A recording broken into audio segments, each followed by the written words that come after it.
Thomas McCarthy is a poet, novelist and critic.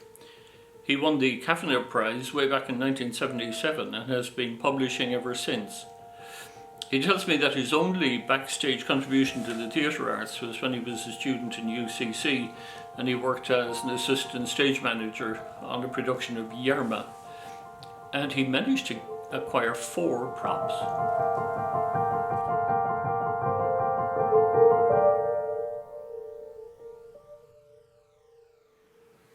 Here are 4 poems written during lockdown for my friend Ger Fitzgibbon and for all lockdown theatre friends. Parallel, in memory of Christo. Echoes, more than anything else, can create a way in, like when your man wrapped the Reichstag in folds and draperies and made it seem momentarily a tender thing. The way sunlight fell on it made a sound of your heart beating. Similarly, when we walked under his saffron gates in Central Park, we were young again, and it was the same when I heard the glottal words uttered by that Irishman's oily purples and greens, all of his parallel lines like so much sheet music, music that deprivation makes with a heavy lid upon it for so long. Again, I ask you what art is, as I did when I held your fingers outstretched. Your engagement ring, I remember, against my finger created an echo, an ekphrastic. And this poem, at Desmond O'Grady's cottage. Kinsale on a brilliant morning in early September. The sky has fluttered down in its wetsuit of blue and sits beside me on this wall at Ardbrack. A crew of gulls assemble, expecting me to remember the part they played in the voyage so far. I divide the purse of a half-eaten sandwich and scatter it between the ropes and spars of late summer growth, and each hungering seafarer goes in for the kill. A riot of complaints, like the riot of words out of Desmond's barely contrite mouth. Excuses for no cake in the house and milk gone sour against the fragile wall.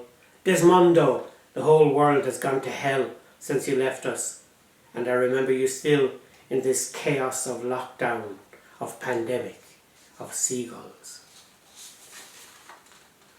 Things on my desk. This now slightly rancid coffee cup from months ago has stood on a blue plastic box of faded 35mm slides since that early April evening. I brought it here, coffee still steaming, and the cup itself vibrant with accrued conversations from the city below. I forget which group it was that gathered in the coffee shop beneath the wearily heavy railway bridge. But as the names fade, and that golden feeling of being in good company also dehydrates for want of practice, I take a look at these slides from the blue box and think how time, that old projectionist, sends back the light to me that my sense of isolation had dimmed so fatally. Images of people whose names I've now forgotten come between me and the low energy bulb swinging from the ceiling. I've disturbed something on my desk that didn't need to be disturbed. From among the paper clips, fountain pen ink cartridges, blank diary and unused bus tickets. A coffee scent that has surfaced like ink through a need to disturb this melancholia, the year's settled idleness. And finally, this poem, Moon and Virus. This wan moon has gone nowhere for months, but has circled the house in a bitterness of phrases. See the lean light of its no company, the watermark of the idle moon and sterile invitations, the loss of income in its nothings.